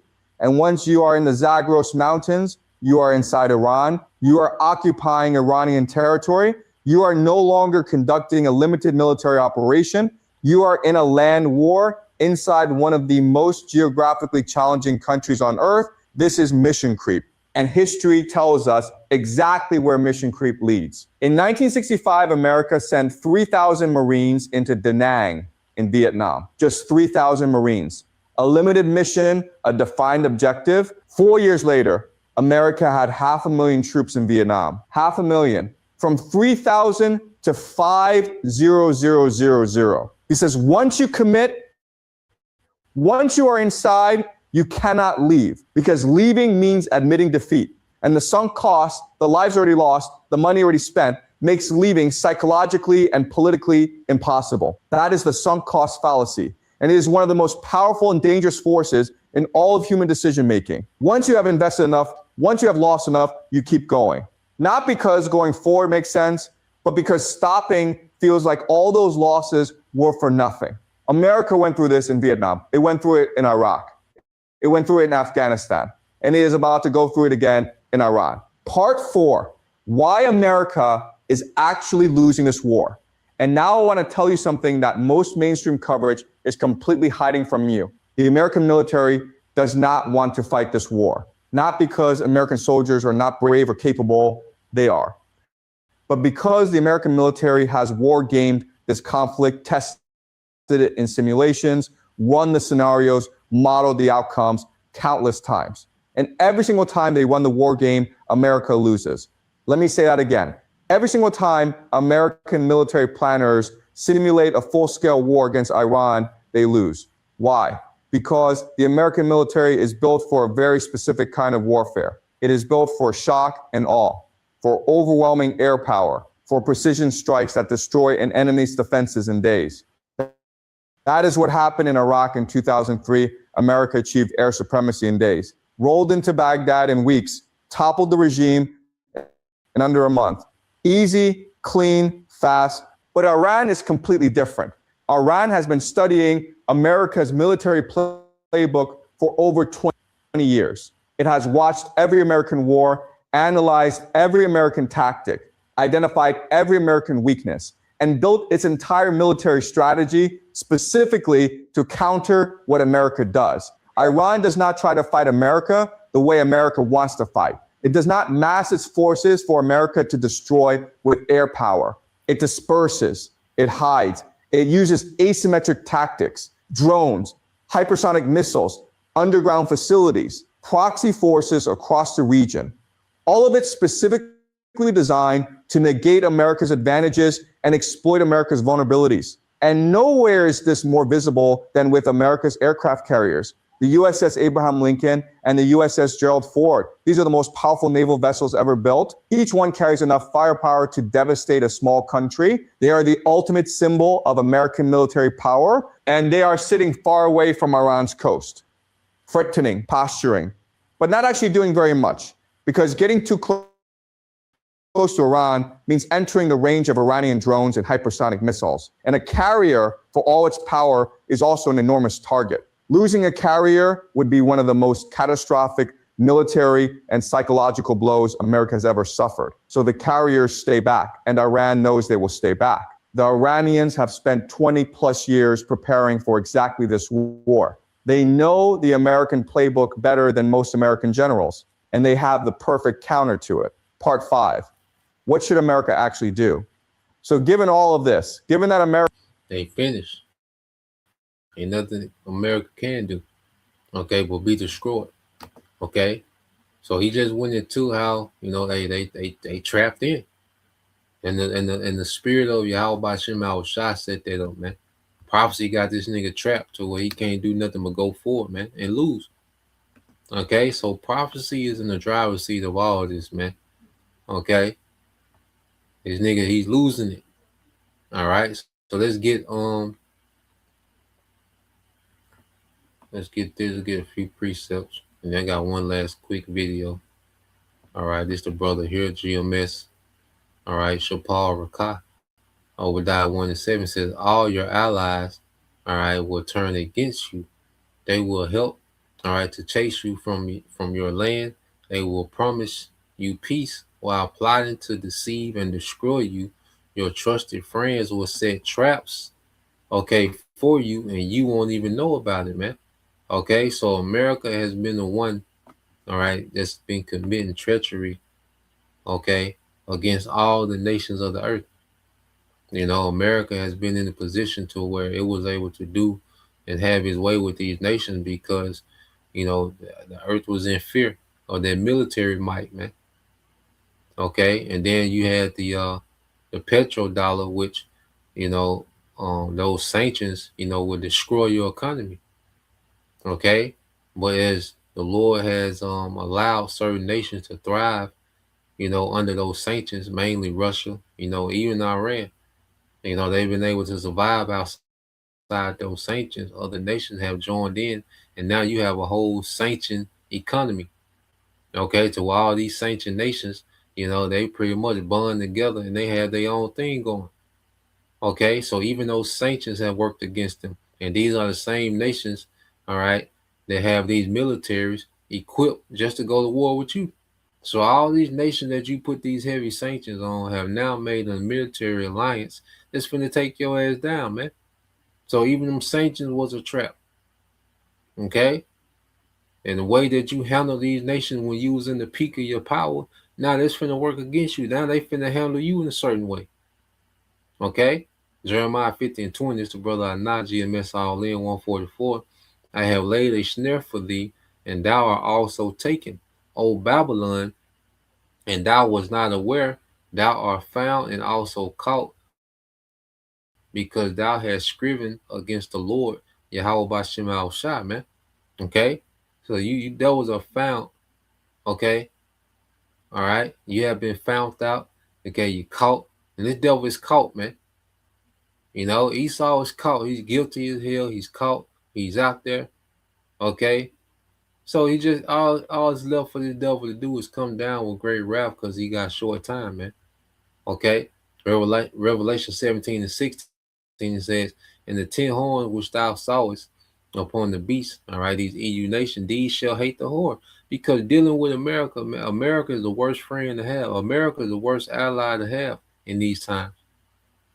Okay? Because America has been moving for its self-interest, man. Okay? and they see that this whole promise of protection, America not capable of protecting all these nations, man. This shit was a fraud, man. These military bases that they got, you know, so throw it all over the place, man. All this is a fraud, man. Okay, it's just a prop. Okay, and now, all right, it's being tested. They're seeing like, oh, this nigga ain't nowhere near like we thought he was. Okay, and Iran is just the first phase, okay, of these nations beginning to form these alliances, these secret alliances to take America off the map, literally, man. Okay, these shall hate the whore and shall make her desolate, okay, and naked, and shall eat her flesh and burn her with fire, man. And that's what you do to a whore. You burn a whore with fire according to the law, man. Okay, Revelation 17:17. For the Most High have put in their hearts to fulfill his will and to agree and to give their kingdoms unto the beast, until the words of the Most High shall be fulfilled. So these nations, beginning with these EU nations, they gave, you know, themselves over, okay, to the whore. Okay, that's why she's the whore that rideth the beast. Okay, because America's been in the driver's seat, okay, of the West, okay, of this current global world order. America was in the driver's seat, man. You know, and these nations were subservient to America. But now, all right, these nations, okay, are beginning to plot. Okay, they're getting ready to deal treacherous with the whore, you know, and they're gonna burn it with the fire, which are the nukes. Okay, and this is what's coming. You see, so I just want to play this quick video here. You know, it's been circulating on the internet.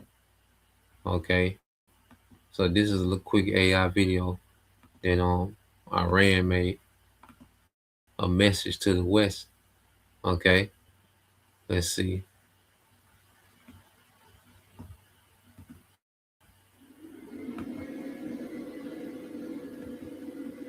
And it's pretty hey, you know, you pay attention to it. I'm gonna play it, then we'll go back and kind of look at it again.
One vengeance for all, and we know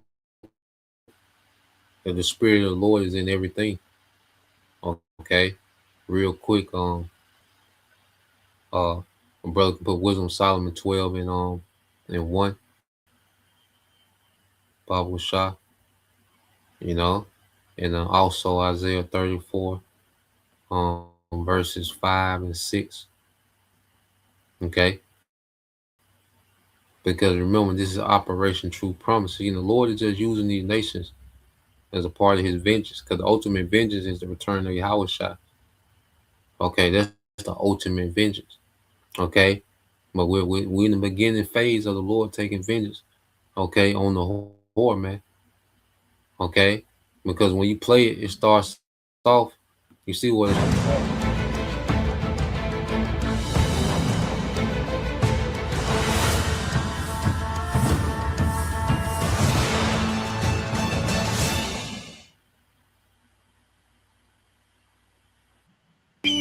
So it started off with Gad, you know, start off with Gad, man. Okay, and you keep playing it. Okay, It goes to Japan, Hiroshima. Okay. And then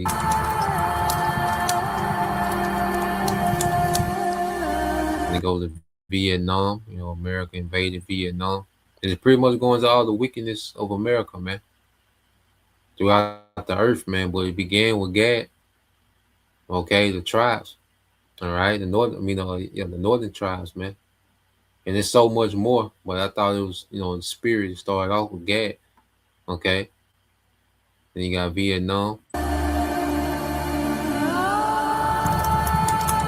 Then in Yemen. Yemen been there's been heavy famine in Yemen. Millions have died because of famine in Yemen based on the wickedness of the West. They put embargoes on Yemen to where nothing could come in. There was a lot of starvation. They sicked the Saudi Arabians on Yemen. They went to war with Yemen. Okay. And they still lost that, the Saudis. Okay. Well, there's a lot of wickedness done in Yemen. Y'all can look it up and look up the famine in Yemen. There's a lot of, matter of fact, let's see. Famine in Yemen.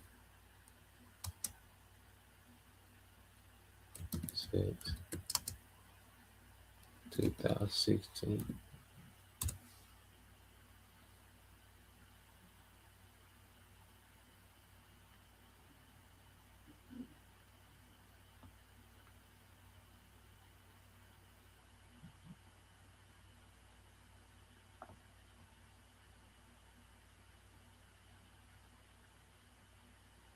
Just real quick, and we'll go back to it. But that's not talked about a lot with Yemen, but I just remember, yeah, you follow this devil, man. You become acquainted with a lot of his wickedness, man. But you just go real quick. It said famine in Yemen since 2016. It says since 2016, Yemen has faced one of the world's worst humanitarian crisis with widespread famine-like conditions driven by civil war, economic collapse, and blockades. Blockades by who? America, man. Over 18 million people, roughly 2/3 of the population, lack sufficient food, with children suffering from severe malnutrition rates. This crisis is man-made, involving destroyed infrastructure, food price inflation, and limited humanitarian access, man. That's all done by the West, man. America, okay? And these Western governments play a big part in that, man. Because the British, while they over there, them scary ass niggas in Britain, okay, while they talking about, well, we're not getting dragged into this war, but it was Britain, all right, Navy ships that was stopping food from getting into Yemen. If they was in a war with the Saudis, waged on them by America, man.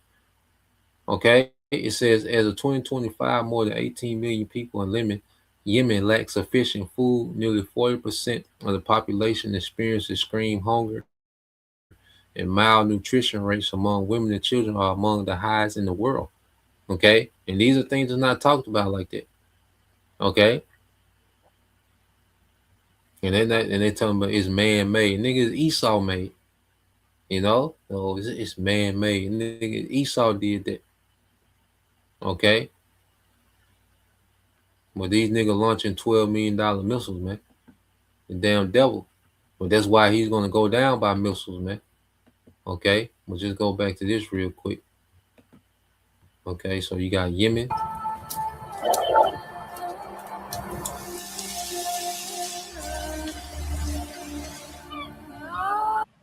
And then Epstein Island, man. Okay. That's they got missiles. Iran got missiles with to the survivors of Epstein Island on the missile, man. Okay. So you got all his wickedness, man. It's being put out to the forefront, man. Okay. Let's play this.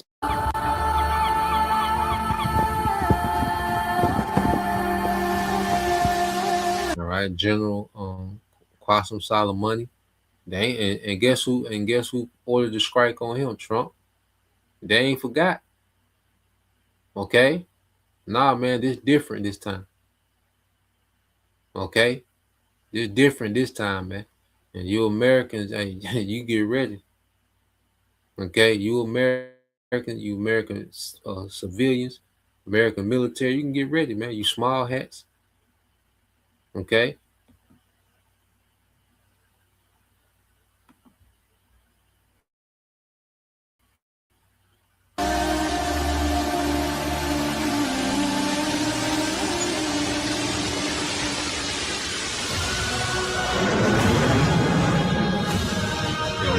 The Statue of Liberty, but you see, you got the Baal head on the head of Baal, man. Okay, the Lord, hey, America finished, man. You had the crows, hovering Israel. It's a lot, we can get into. Okay, but you got the crows hovering over here in Israel. Okay, but yeah, man, Esau done. Okay. The American Empire finished. The Edomite Empire finished. It's all done. Okay, let's go here real quick. Let's see.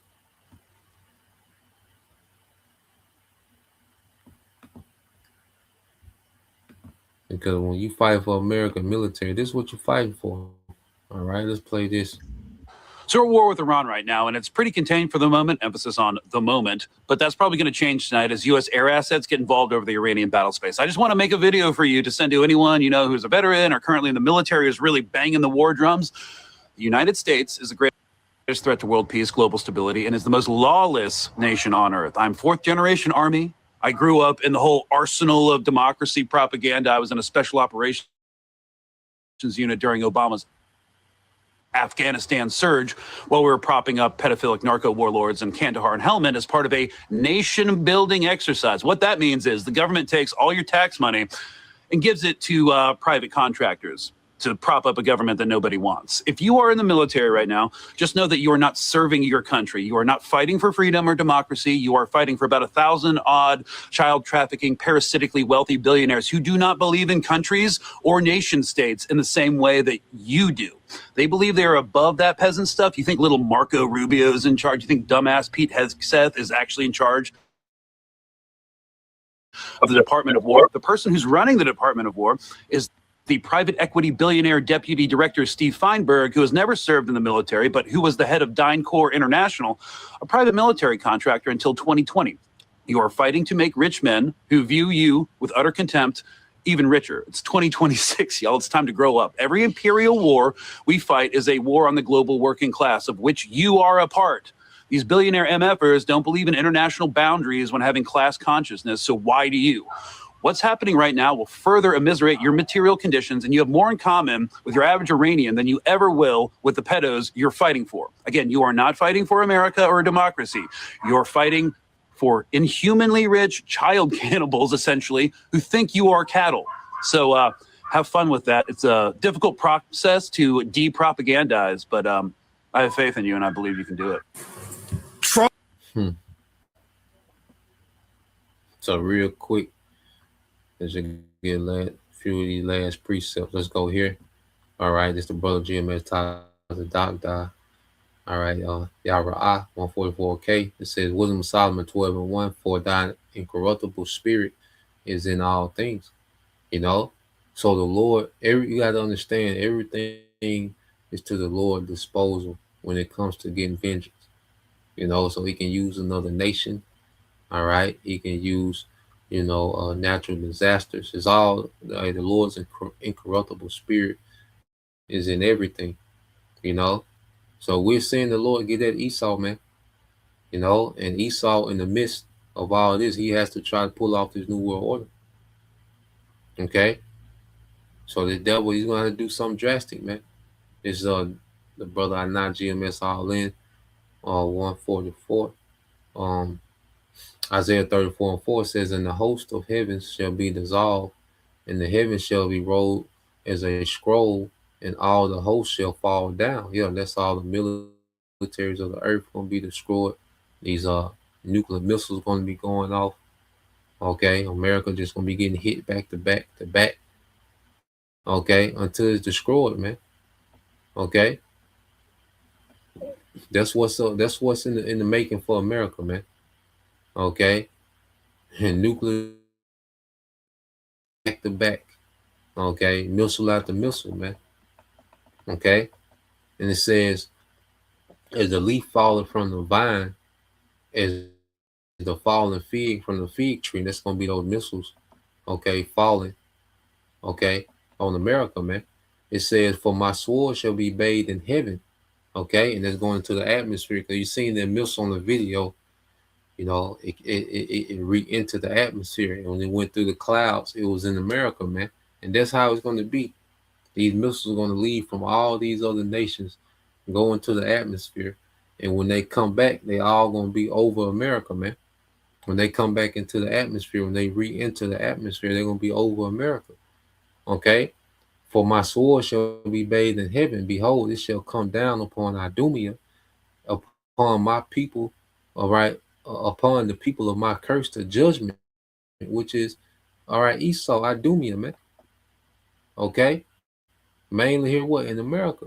It said, the sword of the Lord is filled with blood. It is made fat with the fatness of the blood of lambs and goats, with the fat of kidneys and rams. And that's you American people. You are walking around the altar, man. America is going to be turned to an altar, a lake of fire, man.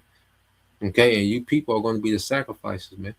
Okay? You people are the fatted cows and goats and rams, all right? That's going to be sacrificed, man. Okay, by the sword of the Lord, which is these missiles, the weapons of his in the nations. For the Lord have a sacrifice in Basra and a great slaughter in the land, okay, of Idumea, man, which is here in America, man. Okay, yeah, so Esau, man, this man, you know, he's extremely tacky, the way he's moving. Okay, he just throwing stuff, he just throwing paint against the wall, you know, seeing what stick, but the Lord gonna force this nigga to do something drastic, man. Okay, to really just shift this thing into another level. So, you know, that's the point. I'll leave it there. You know, Lord will, you brothers. All right, and you sisters edified once again. I'm gonna give all praise and glory unto Yahweh, Bahashem, Yahweh Shai, Bahashem, Kakadash, and double honors unto the apostles and the elders of GMS who rule well, teach well, being great examples to his younger brothers. And peace and blessings, salutations to the hopeful Shalom.